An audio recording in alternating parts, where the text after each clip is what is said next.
Good evening, everyone, and welcome to this Forum for Philosophy event on the topic, Who's a Good Boy? Now, despite what the title may suggest, this event is not really about evaluating dogs or boys.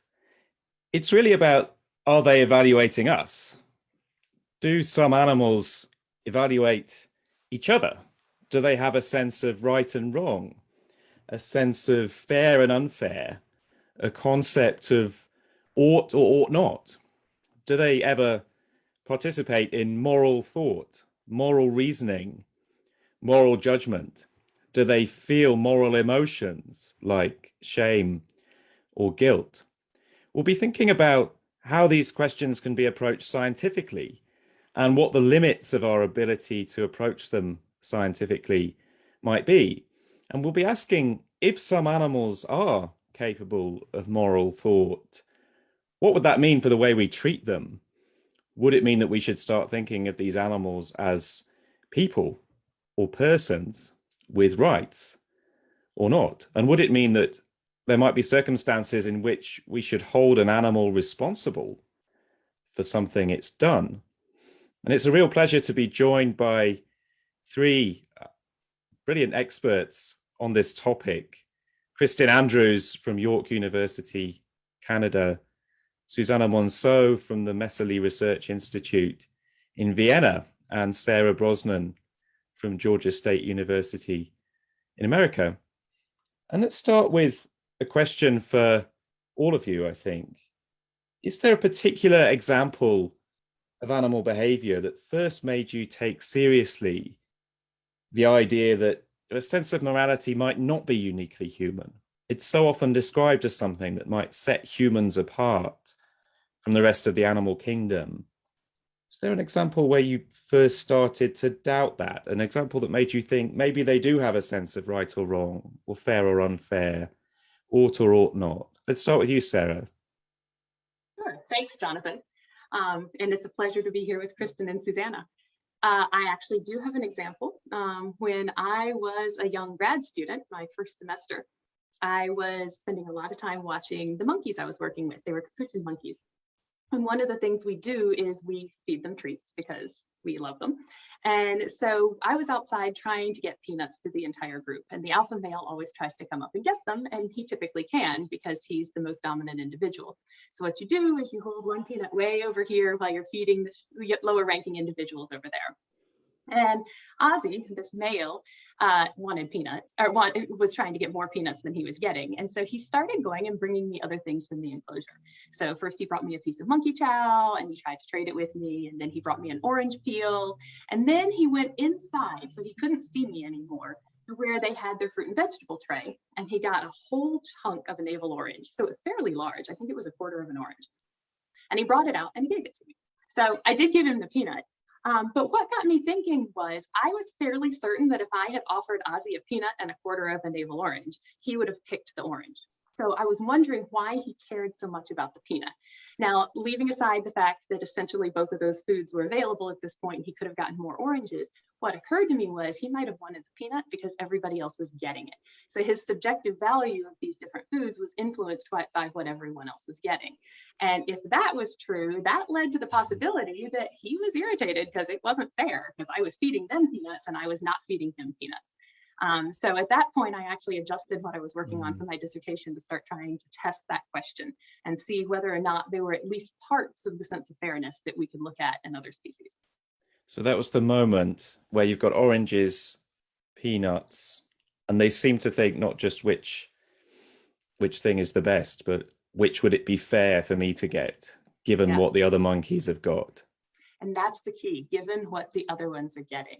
He seemed to really care about what everyone else had. You want to tell us how you then went on to go and investigate whether they do have a sense of fairness? Yeah, so it's ongoing because the sense of fairness is complex and there are many different aspects of it.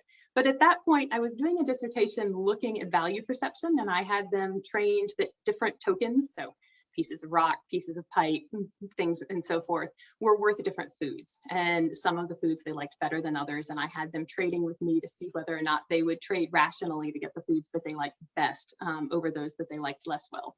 So I set up a modification of this where I had two monkeys from the same group sitting side by side, and they had to trade a token with me, and then they got rewarded a food reward.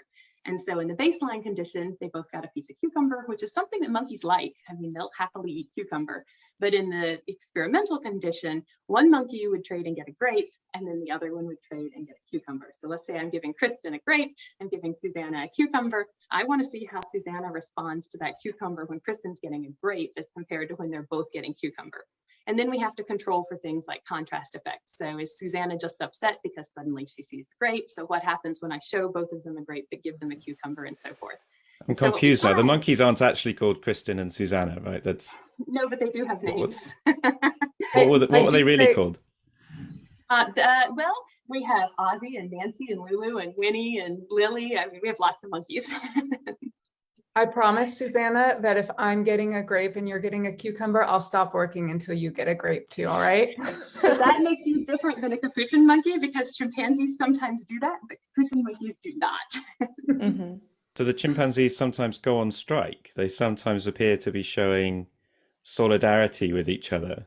Yeah, what we would call advantageous inequity aversion. So I notice when I'm getting more than you. So capuchins notice plenty well when they're getting less than someone else, but how do you respond when you're getting more? The capuchins don't seem to care. But in fact, Kristin would be more likely to refuse her grape when Susana is getting a cucumber than when Susana is also getting a grape, suggesting that she notices. I mean, we don't know why. I can't ask them. Maybe she's worried about Susana's reaction later on. Maybe she notices that it's unfair. But we do know that they change their behavior. Have you ended up convinced? Are you now convinced that the monkeys and the chimps really do have a sense of fairness? I'm certainly convinced that they care about equity. So sense of fairness depends on how you define it. So in humans, when we talk about a sense of fairness, we really mean this sort of global, culturally understood group norm of what you should do, even with variance. I mean, I may have a slightly different view of what's fair than you do, but we still have an ideal that, for instance, if you're doing the same job, you should get paid the same amount of money, regardless of what sex you are or what skin color you have or whatnot. And in order to have that, you have to be able to sit down and come up with what your group norms are. And group norms can change as people have these conversations and change what they think is correct. And that's challenging for an animal, because even though they have very sophisticated communication, they can't form these norms in the same way that we can. So I certainly think they have elements of a sense of fairness. They notice when they get less than another. Some species are noticing when they get more than another. But it's challenge, and they'll quit cooperating if they're getting less too. So it does actually impact their behavior. But it's challenging to know whether or not they have the same sort of sense of fairness, or even could, since they can't discuss what they want their norms to be the way we can.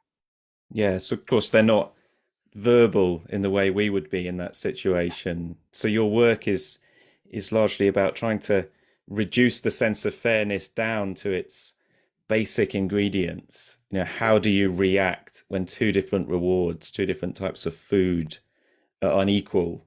Do you get incredibly angry, or do you just not care? And what about when someone else gets an unequal reward? Do you get very angry, or do you just not care? Exactly. Do you think that's the core of the sense of fairness? And what I think is that this core is present in lots of species. And so I'm interested in how it evolved and became this sort of full-blown sense of fairness, for lack of a better word, that we see in humans. And what were the initial starting points, and what sorts of environmental, ecological, social context would have influenced it.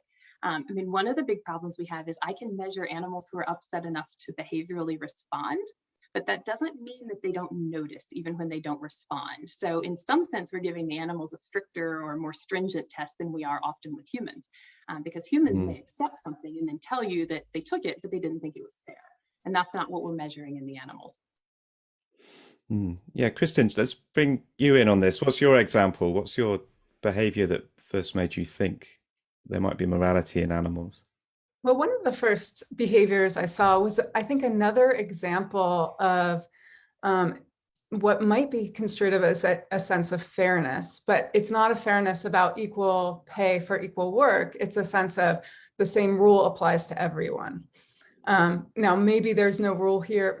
This is an anecdote. So when I was in grad school, I was not working with monkeys because I was a philosopher, but I had roommates who had chow chow dogs.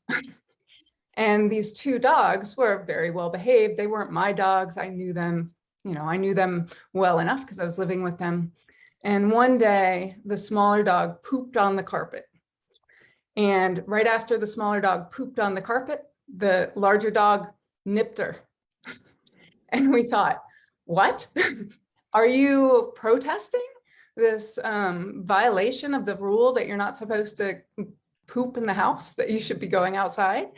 That's when I first started being really interested in this question. Obviously, there are other ways of interpreting that behavior, but it's a potential explanation, a potential interpretation of a response of, hey, you violated this rule and I'm punishing you for it.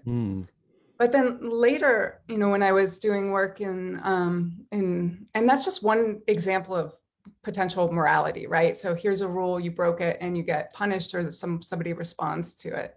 But there are other ways of kind of conceiving of morality or thinking about morality in terms of helping and pro-social behaviors.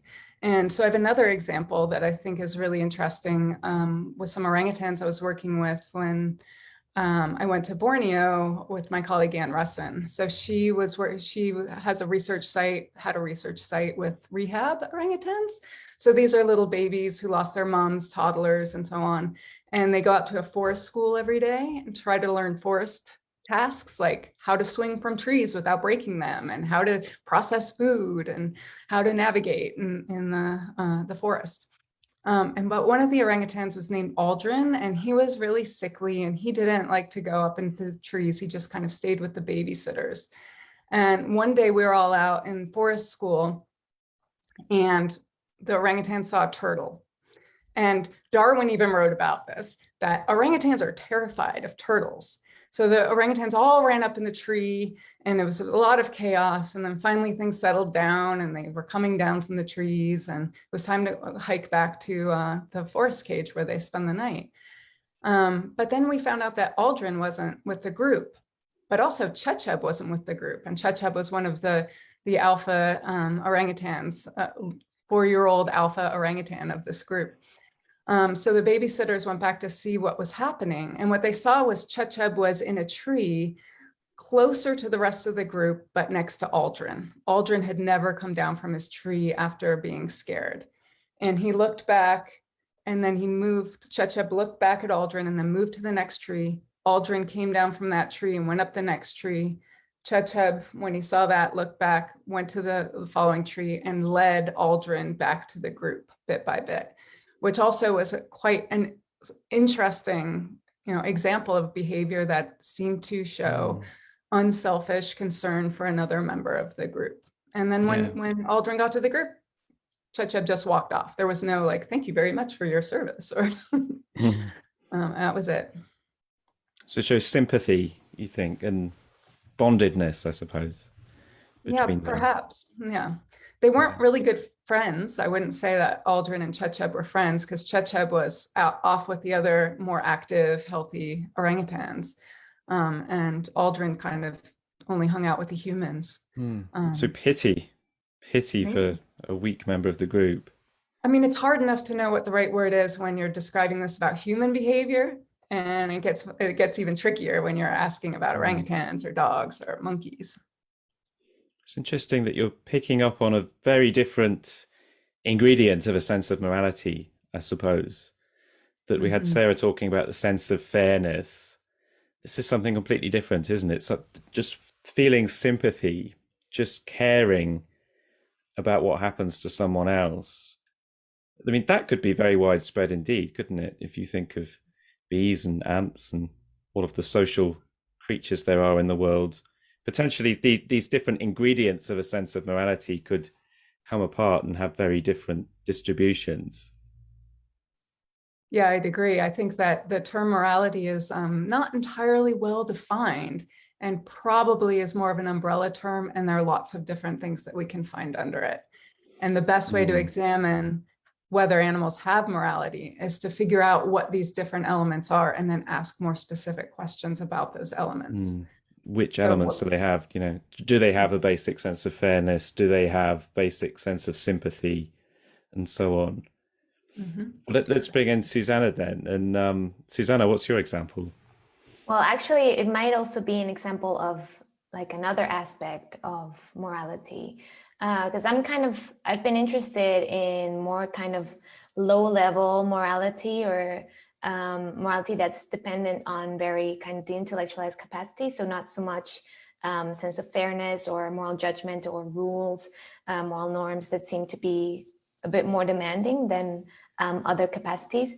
And so an example that always comes to mind, it's not something that got me starting to think about morality, because it's something that I witnessed during my PhD, and my PhD was on animal morality. But it's, I think, the first time where I saw something happen live. So I had read like a lot of convincing anecdotes and studies and so on, but this was the first time that I witnessed something that I thought, this is an example of animal morality.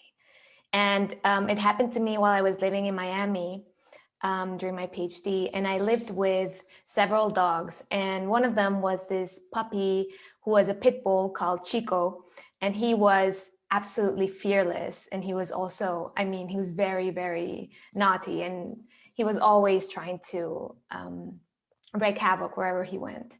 And there was this huge, really massive American bulldog, called Liquor, who really, we would say that he looked like a cow because he was really, really huge. And he was called quite Liquor. Liquor, yeah. He was With a quite Q or with a CK? CK. Wow, okay. And he was quite he looked quite scary. Let's put it that way. But little Chico was not afraid of Liquor at all.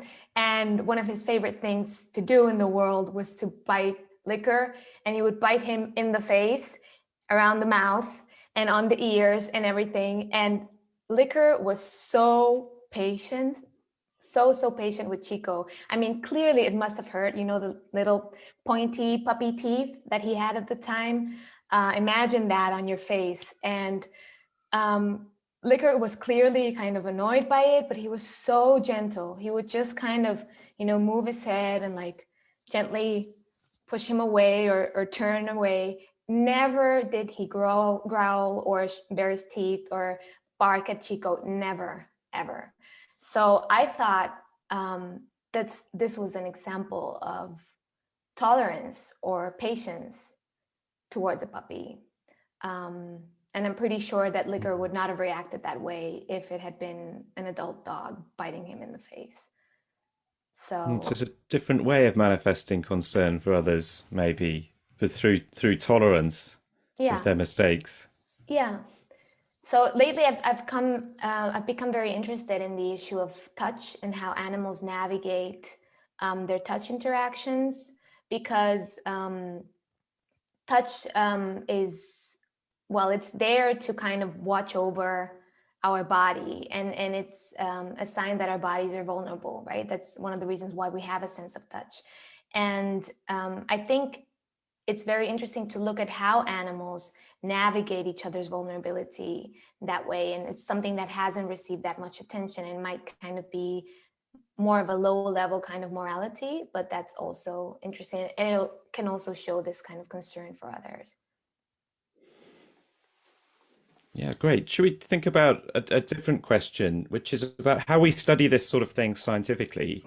Because it seems we all have these experiences, particularly when dogs are involved, or monkeys, or other mammals. And mammals seem to have this empathy eliciting quality in us, that we read a lot of mentality into them in a way we arguably don't with some other animals like fish and crabs and lobsters and so on.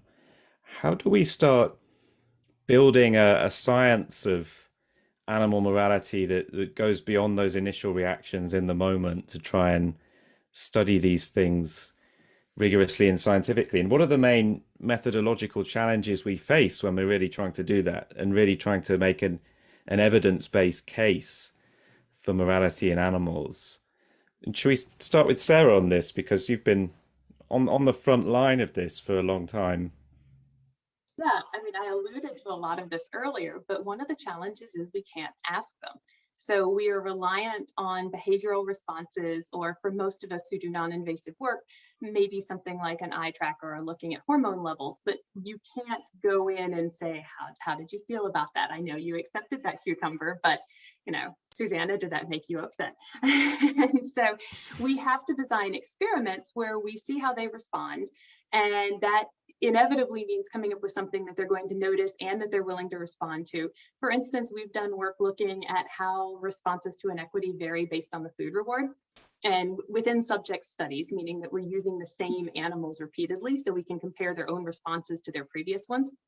We find that they only respond to inequity when the food reward is relatively low value. So to put this in human terms, you might give up 50 cents if you're an American because somebody else got something more than you. But if it was $50, you probably wouldn't. You'd probably swallow your pride and take the money. And so it's very difficult to figure out exactly where that is. It's a trial and error sort of thing. And one of our big questions were some of the variability that we were seeing across studies due to the fact that we're all sort of trying to norm our food rewards based on what our particular animals like to eat, which varies as much among animals as it does among humans. So trying to come up with these studies, trying to figure out how to have proper controls to rule out alternative explanations. Is it just a contrast effect? Do they just want what they can see, and it's not that someone else actually has it? And then I think the most critical component, I'm a big believer that a lot of these things expand well beyond the mammals. I mean, certainly beyond the primates, but probably beyond the mammals as well. I mean, we know we're seeing evidence of some of this in birds, for instance, and I would guess that it goes further.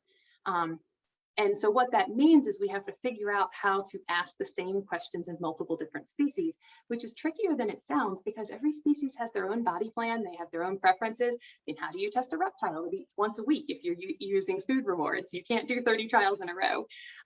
So we're trying to come up with creative ways to ask the same question across species in ways that are truly comparable. Which runs into issues of, did you just make it easier for the second species? So maybe you're more likely to find something. Is it still too hard for the other species? Especially when you compare it to humans, did you give humans instructions so they know what they're doing better than the animals do?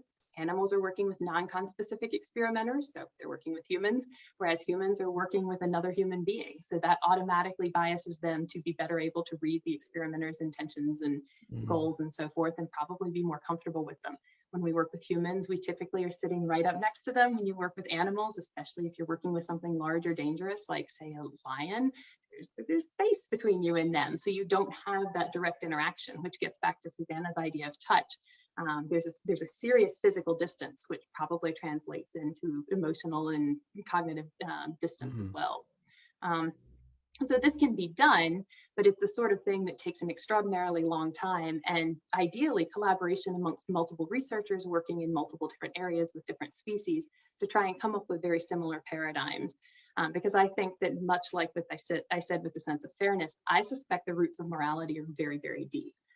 That doesn't mean we're going to find the same things in every species, but we do need to do the same series of studies in as many species as possible so we can begin to understand what is unique to dogs or unique to elephants or unique to primates, and what do you see in bees or cockatoos or whatnot. So there's lots of work to be done. Yeah, fascinating. Yeah, it seems like there's real tensions in this area when you try to design these experiments, because there's this pressure to standardize, that you want to be giving the same tests to every species, and that comes into conflict with the pressure to actually tailor the tests to the ecological needs and context, not just of the species, but maybe even the particular individual and its idiosyncratic food preferences.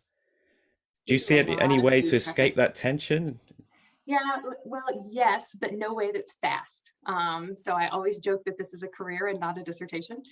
So I think that the way to do it is to try to first run very standardized tests across multiple species. and use those results to make predictions about what you would expect in more ecologically relevant contexts, and then go do the ecologically relevant study. And then that's not perfect, but if the standardized test predicts one thing and you find something entirely different with the more ecologically relevant study, then that probably means you missed something somewhere. So then you can go back.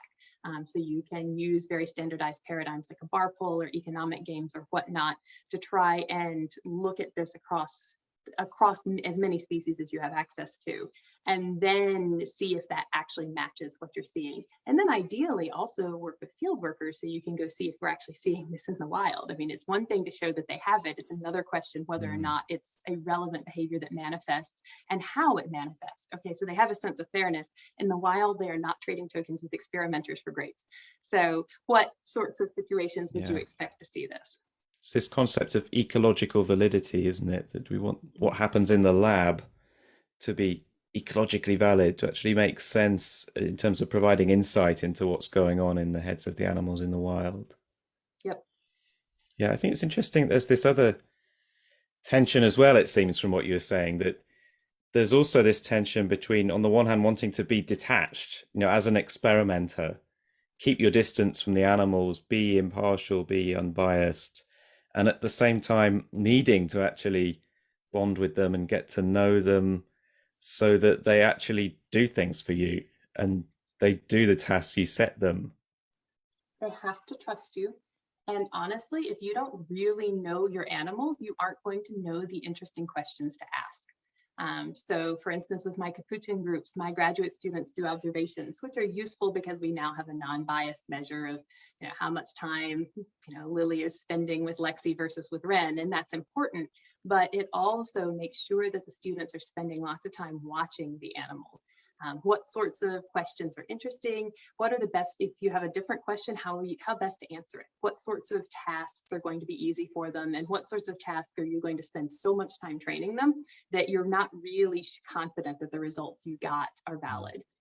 So there is a strong need to really know the animals very well.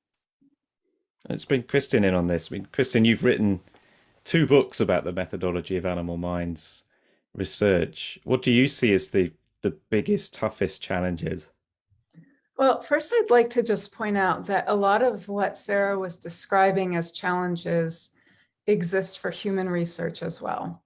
And that is often not really well acknowledged. So concerns about ecological validity, whether what we're doing with humans in a lab translates to what humans do out in the wild, is of concern as well. And also, we can't give the same task to all our research subjects, all of our human research subjects, because of age differences, developmental differences, cognitive differences, and cultural differences. So if we're going to give the same economic game to people who are in capitalist societies and non-capitalist societies, they're going to have to be modified, and they are modified slightly so that we can try to make those relevant and engage with the people we're studying. Also, we have to have trust when we do this thing. So if you come in as an outsider into a small scale society and you're just like, okay, here's this thing I was doing with college students, will you do it with me? You're probably not going to get very good results. So you have to work with the local populations and so on. So it's not like this is a problem that we haven't dealt with humans. And I think it's very important to realize we've got some ground covered. We've figured out how to do this and to a certain extent, and we have techniques, and we can use those techniques when we're asking questions about other species as well, and make the tasks relevant and for that species, and recognize whether these differences in the tasks are going to be variables that are potentially going to change the results in a way that would be problematic, or if these are variables we're changing to make the task of interest and relevant to the animal we're studying. I think that the theory of mind research program in non-human animals is a great example of this. So there was this, task that was developed for children, and false belief task. The false belief task, and then was just given versions of it given to apes. So it's an object who was moved when someone wasn't looking, and can you predict where someone will go if they weren't looking when the object was moved. And humans can do that from the age of 4. And chimpanzees, when they were given this sort of task, they didn't care about it. They don't care about objects moving. But if you create a scenario where you have an aggressive encounter between 2 people and they're hiding and moving around, that motivates the chimpanzee to pay attention. And what was it, like 30 years it took humans to be smart enough to figure out how to present the task of chimpanzees appropriately. So that's one thing I'd say about the methods and the challenges for non-human animals. We've got some of those challenges for humans as well. Yeah. I wonder what you think about how to make the science of animal minds reproducible or replicable. We had an event like this in the forum series about the replication crisis, where we were talking about how human psychology research has had all these problems replicating.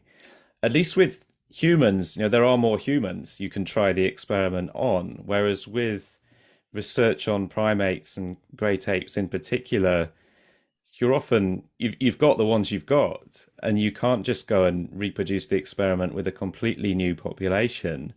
You could try, as Sarah was saying, with a different species, but then people will say that's not a replication anymore.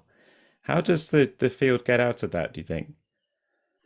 Well, I think Sarah already alluded to this, and that is collaborate with other labs and other researchers, so that you have here, you put all your methods on the table and everybody shares it, and everybody watches video of how the tasks are actually presented. So you can say, oh no, I do this subtly different thing when I present my materials, so that all of those details are really transparent. And then you can see about replicating across labs. But I do think it's also really important to recognize we actually do have a lot of animals. There are a lot of non-human animals around. They're just not in captivity. So there might be ways of studying them also non-invasively through observational methods, tagging methods, watching their movements, using drones. There's lots of interesting technologies that we could use to study free-ranging wild animals too. And I think the culture literature is a really good example of how this research can be done. This question, do animals have culture, was a question that 20 years ago was really shocking. And people, NPR had stories saying, the National Public Radio in the US, like, oh, researchers have discovered that animals have culture, and everyone was outraged. You mean that they could have symphonies and museums? And we're like, no, that's not what we mean by culture. So this concept of culture was analyzed, broken down, and then and operationalized in various ways. And then researchers could go into, extract the information they had from years of field research in order to see what were cultural differences in different populations of the same species, even species living in ecologically really similar contexts. And it's been extremely productive research program. So I think that the culture research is a really good model for the morality research. We can use that as a way of asking the question in a responsible and scientifically, productive way about whether animals are moral. Susana, you've written on how to look for whether animals have a concept of death, and I suppose whether they grieve. What are the main methodological challenges you've faced? Well, actually, this relates to a point I wanted to make, because I think one final methodological challenge that Sarah and Kristin haven't mentioned is the ethical challenge. So how to study these questions ethically, because I think some of the most compelling examples of animal morality come from anecdotes gathered in the field of rescue behavior or helping behavior. So I have in mind, for instance, this one paper where they describe a group of dolphins who's helping this dying dolphin stay afloat, helping him breathe by forming a raft with their bodies, this kind of raft-like formation, and keeping the dying dolphin afloat. So that's kind of a very interesting behavior that's very difficult to explain without saying that the animals were acting morally in some way or another. But of course, it's very difficult to study in the lab, right? And oops, Jonathan has disappeared. Never mind. My point was that interestingly, these sorts of like rescue behaviors have been done in the lab with animals that we typically care less for, like rats and ants, right? There are some really cool rescue studies with these species, but we wouldn't do that with chimpanzees. And well, Kristin and I have argued that we shouldn't be doing it with rats, and we also maybe shouldn't be doing it with ants either. While we're waiting for Jonathan to get back, actually, Susana, one interesting point is some of the best examples we see are these rescue cases, and yet when we study this sort of behavior, we typically do these sorts of positive things that I'm not sure, as someone who's done this research myself, I'm not confident they understood what the point was. Right. And so we actually, some of the best evidence we have from the lab is from rats and mice and ants and so forth, and not from primates. Yes, yeah, exactly. Because we dare to put them in these horrible situations, and then the others are really motivated, and maybe they understand the situation, what's going on better. While we wait for Jonathan to come back to us, I will just temporarily take over as chair, and I'll use this opportunity to maybe take some of the audience questions, if that's okay with you guys. Great. We had a great one here from Izzy. So she asks, do you think there's a risk that by comparing animal morality to human morality, the animals will always fall short and we end up furthering anthropocentrism? That there might be wolf morality and prairie vole morality rather than various kinds of our morality that other animals maybe don't quite meet the mark on. Do you worry about that in your work? I do think it's a worry. But I also think that I think that the kind of work we do mostly pulls in a different direction, namely showing that there's a continuity between humans and animals. So even if the questions you're asking are kind of anthropocentric in the sense that you are looking for human forms of morality in animals, you are at the same time also arguing or showing that there is a continuity across species. Oh. So I'm hoping that kind of compensates for the other. In my experience, I think a lot of times it depends on how you interpret the data, because what we're actually looking for is these continuities, but people can sometimes see it as a lack of continuity. Oh, well, that makes capuchins different, or rats different, or ants different. So therefore it is okay to do what we're doing with them. So I think it can be a concern. And part of it is, I think, our responsibility to make it clear that what we're looking at is this sort of underlying component of fairness or morality or whatever we're studying that doesn't make them less good. It just makes them different. Mm-hmm. Yeah, Everything all right? I had a momentary outage there, but Welcome I'm sure. back. Yeah, I'm We're sure. answering a question from the field. So Kristin, right. I think, was going to say something quickly.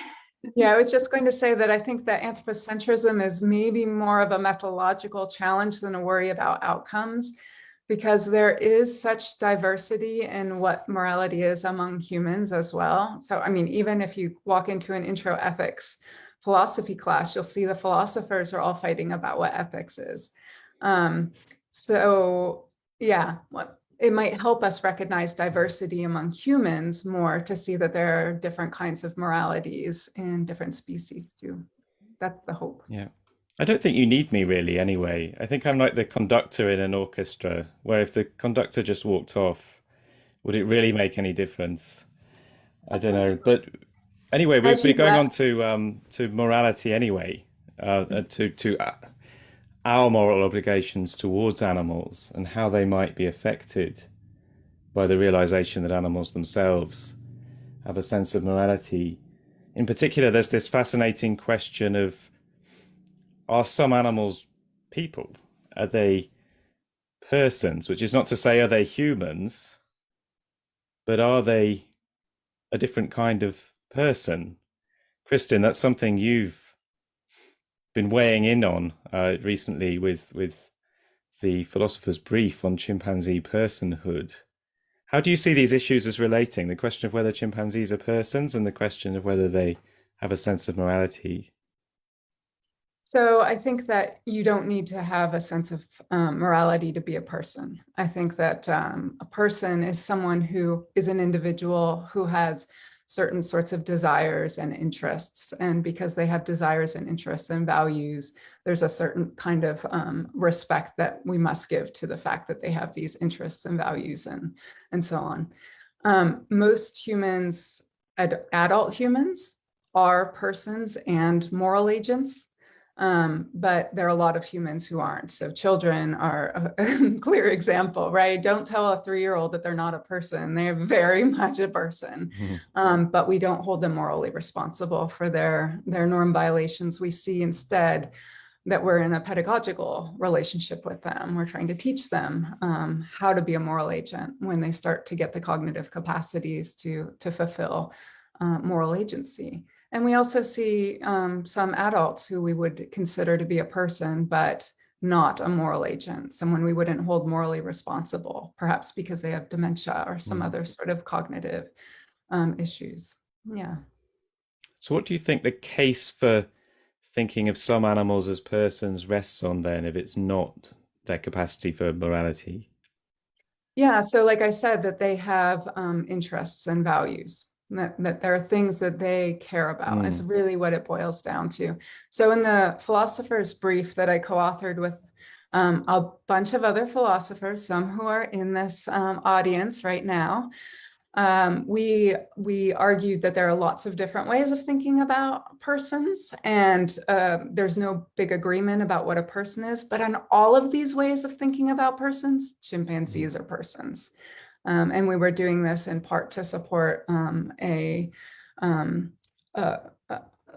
lawsuit, for lack of a better term, arguing for chimpanzee personhood, legal status in the United States. This is the Non-Human Rights Project, isn't it? This project to try and get chimpanzees released from, I guess, fairly unpleasant captive conditions. That's correct. And what's your view on this, Sarah? That you've worked a lot with primates in captivity, so you must sort of see both sides, I suppose, both the case for thinking of them as people with rights like us, and also potentially some of the downsides to thinking they have rights. Yeah, I mean, I think that the question of whether we have a moral obligation to treat them well is, to me, completely independent of whether or not we grant them personhood in the legal sense, not because I don't think we should grant them rights or whatnot. But part of it is that what we would consider moral obligation comes with responsibilities, comes with rights and so forth, that differently from a child or a person with dementia, these individuals, when interacting with us, which I specify is different than when interacting with each other, we can't expect them to have, because they aren't us. So we can't expect a chimpanzee to interact with us on our terms. I mean, even independently of whether or not we can sit down and explain to them. I mean, they lack language, so we can't have a long-term conversation with them. But to some degree, that's just as inappropriate as assuming that your culture should dictate how other people from other cultures are living their lives and pursuing their moral obligations. And if you watch them interact with each other, I mean, it certainly looks like they have rules and norms and expectations about one another, how they should act with one another. Again, we see these anecdotes that occur a lot where you have a chimpanzee male who is too aggressive in an attack against a juvenile male who has violated some norm, usually mating with a female, and eventually the other group members sort of band together and stop it. And it is true that the plural of anecdote is not data, but it is also true that when you see enough of these things, you start wondering what's really going on. And it's not something that we could ethically test. I mean, whether or not we could test something like that in the lab, most of us wouldn't. So we're not going to be able to get those empirical data. So in that sense, it is very clear that they have at least some norms and rules and expectations for each other. But to me, that's independent of how we should interact with them. And the responsibilities thing is big, because I don't think it is fair to expect them to take on the same responsibility as us. And similarly, I don't think we can judge them for doing something that we don't approve of, because they shouldn't be expected to be us, which you are implicitly assuming if you're judging them. So they could have rights without responsibilities. Yes. What do you think, Susana? Do you think, do you agree with this consensus from Kristin and Sarah that chimpanzees are persons? Yeah, I agree with them that this is a question that's independent of the topic of animal morality, that you can be a person without being moral. However, I do think, and together with my colleagues, Birte Frage and Judith van Schwarzboek, which I believe are in the audience, we have done a lot of work trying to defend the idea that there are certain obligations that follow from the fact that animals are moral. Namely, they follow from the fact that if you're moral, there are certain ways in which you can be wronged, that you can't be wronged if you're not moral. And these have to do with the fact that caring for others, we believe, is something that is intrinsically valuable. So being a caring person is something that is intrinsically valuable. And certain practices that involve animals involve us interfering with their caring capacities and somehow thwarting them, either because we don't allow these capacities to be exercised. So think about, I don't know, animals in the lab or in farms who might be witnessing other animals in distress, but who are prevented from intervening or consoling that animal in any way. So these animals have caring capacities, but we're not allowing them to exercise them. But in other cases, we can even see humans actively taking these caring capacities away from animals. So this is something, for instance, that we see in lab studies with rats, especially, where scientists, they found empathy in rats. And so now that they've found empathy in rats, they are thinking that they can use this they can use them as models to study certain psychopathologies. And so what they do is that they actively tinker with the rats' empathy to turn them into psychopaths or callous rats. And we argue that the animals here are being wronged in a way that's not captured solely in terms of welfare. And that has to do with the fact that being a caring individual is something intrinsically valuable. Right, that if a person was diminished like that, deliberately turned into a psychopath, we'd see that as an ethical problem. And you say we should when it's rats. Yeah, exactly. I mean, Kristin, where do you think this ends? I mean, if personhood and its associated rights is about caring for things and valuing things, we'll soon be moving from chimpanzees to rats, along the lines of what Susana was saying, but then also from rats to fish, insects, octopuses. Is there anything in the animal kingdom that is then not a person on this view? Yeah, I think that the default should be, let's start by assuming that they're persons and treat these organisms appropriately to being persons. Now, this doesn't mean that medical testing, for example, can't be done, can't be ethically justified. Those are moral arguments, weighing costs and value and benefits, and thinking about universalizing maxims and thinking about all sorts of things that ethicists talk about. But if the non-human animals, the bumblebees and the ants and the mosquitoes, as well as the dogs and the dolphins and corvids and chimpanzees, if they're not considered persons, then they're just like money. They're just like, costs of acquiring the organisms as things, like the materials to build the apparatus. And they should never be thought of that way. And they should always be thought of as individuals that have some concern. And this is why there are ethics boards for animal research. Now, the ethics boards, the laws vary from country to country, but some species are excluded from review of these experiments. And I think that we should include the cockroaches that some people are now studying, because in some jurisdictions, they don't have to go through ethics review. So they're a cheap and easy way to teach students learning behavior, because guess what? Cockroaches learn things. Who would have known it? Well, we study it, we figure it out, and there we go. They should all species should be covered by ethics review if we're going to do research on them. All animal species, or do you go even further? Are the microbiologists okay?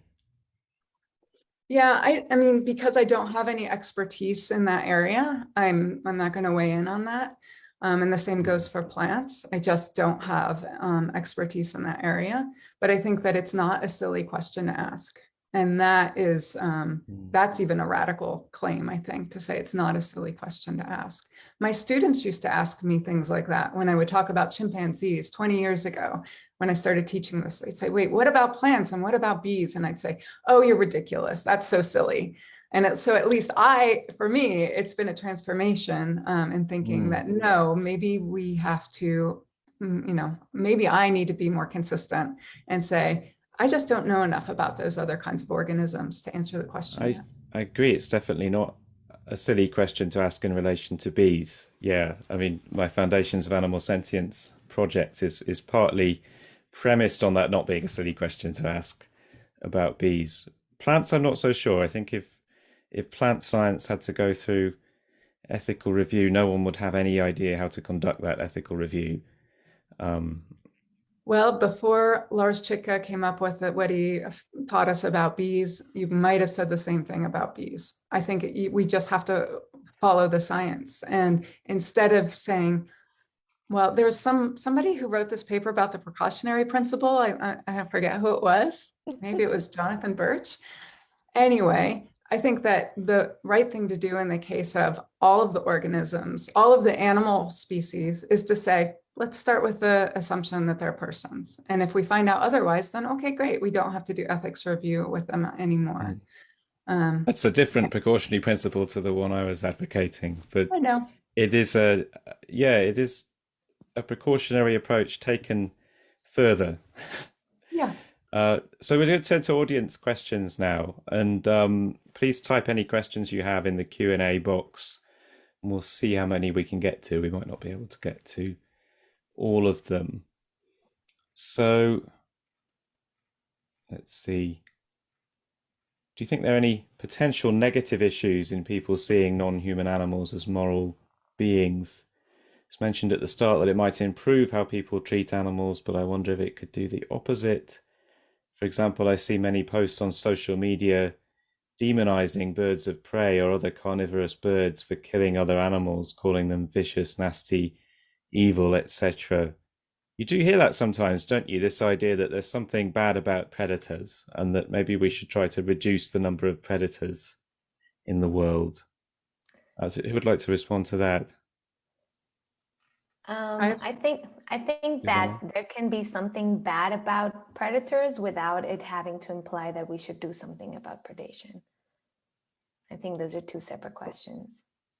And I do think that, well, I have a view of morality or of animal morality that includes both positive and negative aspects of morality. And I do think that predation can sometimes incorporate certain motivations that we would describe as moral.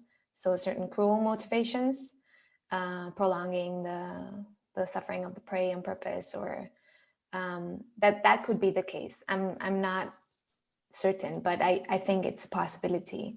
And that would mean that some instances of predation would qualify as moral, but that it doesn't mean that we should do something about it.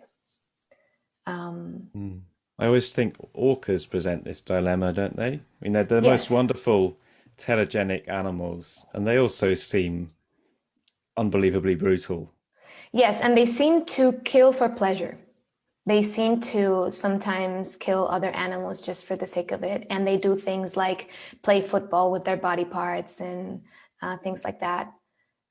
So, yeah. I think we if we're talking about animal morality, we might have to also say that there's morality there. Or So immorality. Immorality, yeah. A distinction that I like, that I find useful, I think Kristin is not too fond of it, but it's a distinction that I do find useful, is this distinction by Mark Rowlands between moral subjects and moral agents, where a moral subject would be an individual who behaves or sometimes behaves on the basis of moral motivations. So an individual whose behavior we can describe as moral. And a moral agent would be an individual who is morally responsible for her actions. So all moral agents are moral subjects, but not necessarily vice versa. So when we say that predation is moral or immoral, what we're saying is that some predators are moral subjects, that they can behave on the basis of moral motivations, but it doesn't necessarily follow that they're moral agents and that they're morally responsible for their behavior. Although I do, like, I know Kristin, well, maybe she can jump in, but I think that she prefers the term moral agent because she likes to think of this as like being part of the agency of the animal. But I think moral agency can also be construed as a spectrum, where animals can maybe inhabit like the first stages of the spectrum, but maybe not the later ones. And it's in the later ones where I think you would attach a punishment to, for instance. Yeah, I also think that punishment isn't the only correct response to what is taken to be a moral violation. And so I've often had people say, well, but if animals are moral agents, then we should punish them when they violate their, when they violate moral norms. And my initial response is, why should I punish them, right? There are lots of humans I won't punish because it's not my place to punish them. There's a lot more thinking about social connections and community that has to go on if you want to say that any human is in the position to intervene and punish a non-human animal. If the animal is also part of your house, so go back to the dogs who pooped in the house, right? If you could punish that dog if you wanted to, but it's not going to make the dog stop pooping in the house. What you want to do to achieve that goal is use positive reinforcement. You want to teach them. And so this is another thing that we do when we are working with members of our community who violate norms. We don't always just throw them in prison and lock them away and so on. Sometimes we try to help them and rehabilitate them and make individuals a member of the community again. And then, but also I think it's important, I don't know, I like science fiction. And so I often think when I'm thinking about, species that might, for example, do things that we find abhorrent or I find abhorrent, like kill for pleasure, I think about Klingons. And I don't know how many of you watch Star Trek, but Klingons, I want to say they have a moral system. They talk about it a lot. They don't always seem to live up to it themselves, though. I'm kind of a little puzzled by that, actually. But it's not the case that like the humans will go and say, "Oh, Klingon, you violated my human moral belief, and so I'm going to come in and punish you for it." I think that we need to be a little bit more open-minded for the fact that these are systems of how to live and that there can be consistent multiple systems. That's an interesting thought. Yeah. Do you think this evidence of animal morality is supportive of moral relativism then? Because it certainly seems on the face of it going to make it very difficult to defend a universal morality that applies across species and not just across human cultures. I do. Yeah, I think there's some really interesting meta-ethical implications to this work, which is why I want to encourage philosophers to pay attention to this research. Yeah. Yeah, I was going to say, I don't think the problem with judging a predator is that you're judging a predator by human norms, and they're not humans. I mean, they have, well, humans are predators too, but you have to be careful to make sure that you are taking into account the biology and the ecological niche and so forth of the animal. And even if we find it distasteful, it may not be our place to judge, and certainly not our place to intervene. And I think that's one of the things that is very difficult, is recognizing that, you know, the pictures of the orcas with the seals are awful. Those videos are really, really difficult to watch, but that doesn't necessarily mean that it's morally wrong if you're an orca.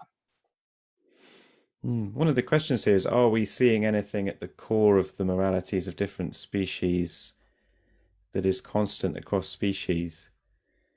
That's it bears on what we're just saying, doesn't it? I'm intrigued by this apparent disagreement between Susana and Sarah about the orcas. You know, we've got the view that they're behaving completely morally by the standards of the orca community, versus no, there is something that transcends different species and allows us to grasp the idea that some of the things an orca might do might be morally wrong. So, Susana, you do think there's maybe something that can be said cross species? I think that I wouldn't exactly say that it's cross species. I think that from a human point of view, like, it's not that different if we're saying this rescue behavior is moral, this predatory behavior is immoral. We're in both cases judging certain motivations according to certain standards. So it's true that the animals themselves might not judge it that way or might not have that norm. But for me, it's a way of, so the way I understand my work is about looking at the motivations and the capacities that underlie animal behavior and trying to say, well, if we would consider it moral or immoral in the human case, why do we not call it that way in the human case, in the animal case, sorry. Yeah, we should have called this event "Who's a Bad Orca," I think.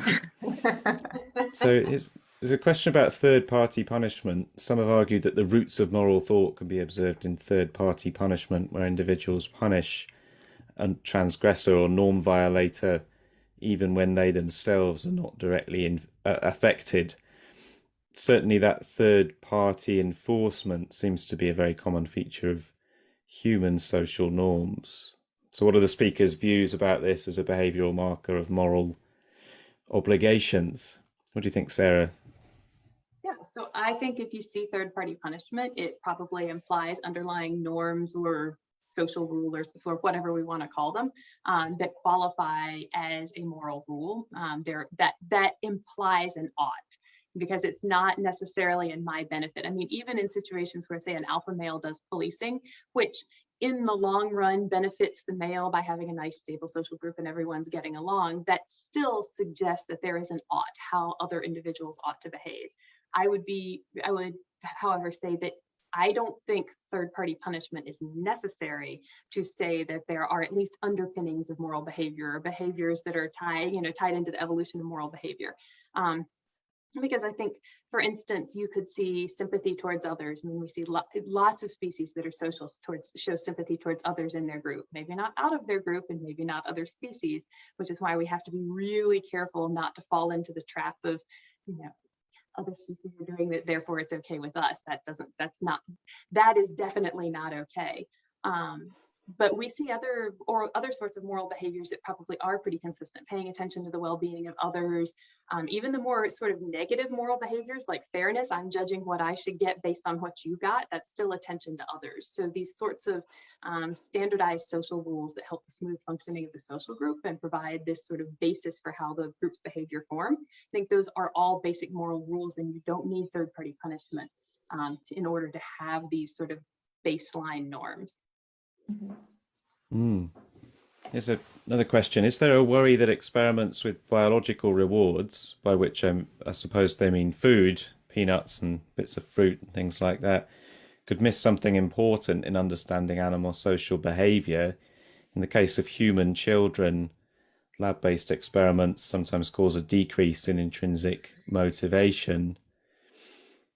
I suppose what children often find incredibly motivating is social rewards, social approval from people they actually know and like. And it leads to the thought that are better rewards available in the wild, like tickling in rats. What do you think, Sarah? Absolutely. And the reason we use food rewards is not because we think they're the best thing, but it's because it's a standardized way to do it. And it's also ethical. I mean, I can't offer up estrus females as a reward. So it's much like when you study humans, we use we use money, which we consider the most fungible reward, or stickers for little kids. And we know that that's not what they're behaving for in the wild. There's actually, for some of these species, remarkably little food sharing, which suggests that it's really not necessarily the best reward. But some of the other things would either be very challenging to study or unethical. So that's back to this idea of, we try to standardize it in the lab, see what we see. And then, I mean, I work with social groups, and these are very intact social groups. So they've been together, most of them their entire lives. So then you watch the animals and see if you see situations in which these similar sorts of behaviors are occurring in natural environments. Then you can expand to looking in the fields. There are some field experiments that are ethical as well. So there are certainly ways to test that, but no, I mean, food is not, as I said earlier, in the wild, they are not trading tokens with rewards with humans in order to get food grapes. So it's just the best available thing. This is the way we sort of simplify it down so that we can ask these controlled questions and tweak variables. Yeah. That food is ethical, but also controllable, that the amounts can be fixed and the relative value of different rewards can be easily fixed. Whereas with social stuff, suddenly it's all out of the experimenter's control, basically. Yep. And I know that they really like grapes, so we can offer them grapes. All right, Kristin, you've kicked the hornet's nest of meta-ethics. So we've got these meta-ethics questions coming in. I'm a bit puzzled about why morality would be species relative but not individual relative. How would we defend this idea of morality for the orca without this turning into morality for this orca? How could, why aren't we just relativizing to individual animals? Well, I think this goes back to 2 questions ago, whether there's anything that might be core to morality across species. And I think that there might be, and also it relates to the third-party punishment question, because that might be something that's core to morality across species, and I don't think that need be. I think that this emphasis on punishment in the literature is kind of tells us more about the humans who are studying in this field than anything else, because there are other ways of managing norm violators and an immoral action that might actually be more beneficial. But so if we go back to the question, it might be that trust among individuals is something that's really core to morality. We might find that this is what's important across species, and that gets into all of this care and concern for others. You're not going to be able to have a system of norms unless there is something there like trust, I think, between individuals. And so that's not going to be relativized potentially, but what would be relativized would be, what are the norms, right? Or what are the conventions that this society has to let it function well? And the conventions, you might have an organism or a species, I should say, might have had multiple choices, and I'm kind of anthropomorphizing evolutionary processes here, but there might have been multiple ways a species could go in order to find conventions that work, that help them live together in a way in which their groups function. And the convention that has arisen is going to then be solidified potentially into a norm. And that norm, when it's violated, there might be reparative actions, there might be punishment actions, but it all starts from this desire to live together and to trust other individuals. So I think that you're not going to get any kind of radical individual relativism here, but you're going to get group relativism based on the way you solve your social living problems with what conventions you've adopted in your society. Brings me back to that example of octopuses. Do you think then that the moral, the normative, all of that stuff is really something we find in social animals, and that if an animal is solitary, like the vast majority of octopuses, it just couldn't develop that side of mental life? Or do you think there might be such a thing as solitary morality? Is that for me? I I think guess so. there are two answers. There are two ways of answering that question. One is that octopuses, although they're described as solitary, might be social in their own octopus way. So some humans are really social in a very different way from the way I'm social. And species don't have to all show their sociality by hanging out together all the time. So that's one thing to say.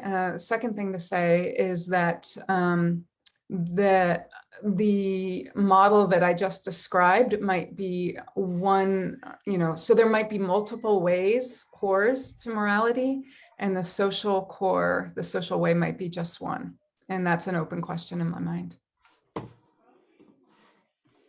All right, I think probably time for one more question. There's a question that is about visas and citizenship, which I think we've been entertaining some pretty radical ideas in terms of your view, Kristin, that we should assume all animals are persons by default.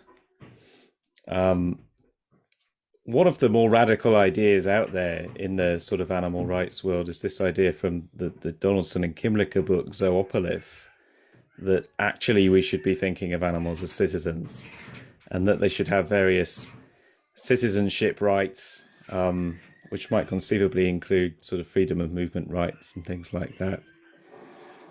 Do you see any merit in that, or is it taking this idea of animal rights in the wrong direction? Should we put that to Sarah? What do you think? Do you think your primates are citizens? Do you think they should be citizens? That's a tricky question because I don't see how they would function in the world that we have. So for instance, natural chimpanzee behavior when they are threatened is to attack. And we're not going to change that. And yet we can't have chimps running around and attacking people on the subway because that violates the rights of the people who are getting attacked. And so it becomes a really tricky question. To me, there's a very, very big difference between our moral obligation to treat animals well and the need for citizenship.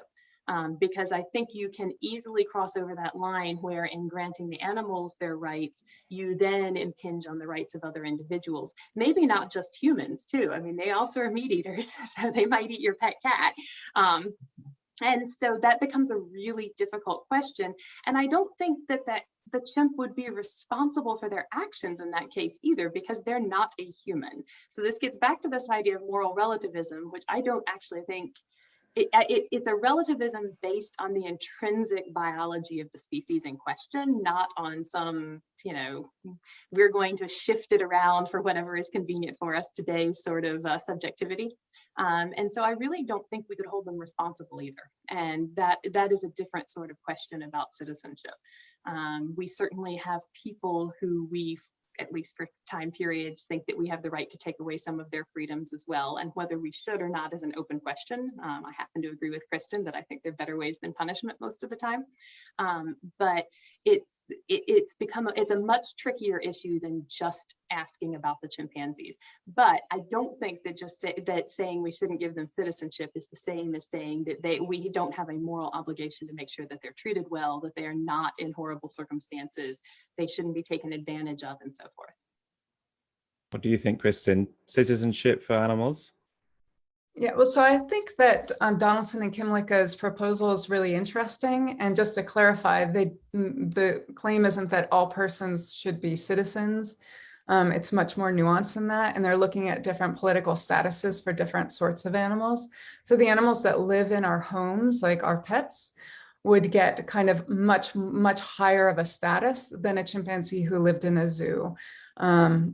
Or a chimpanzee who lived in the wild in Africa, because they are not part of our community in the same way my dog is, who lives with me and sleeps in my bed. Like that, what they want to say is when you're considering what to do, when you're considering as a, say, family, what to do, whether to travel, what kind of house to buy, you should take your dog's interests into account as well as the humans, right? That they also should matter in this, very local political decision that you're making.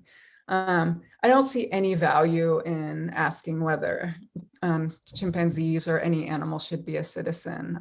It's like asking it's a category mistake, and it's a bit of a distraction, I think, to ask about visas and so on for chimpanzees or other species at this point. Now, aliens, if the Klingons come down, that's another question. Okay, thanks very much. That's all we've got time for, I'm afraid. So thanks very much to everyone attending this and for all of your questions. My apologies if we didn't get a chance to get to your question. And thanks very much to all of our panelists, Kristin Andrews, Sarah Brosnan, Susana Monsó, for a really fascinating discussion. Thanks very much.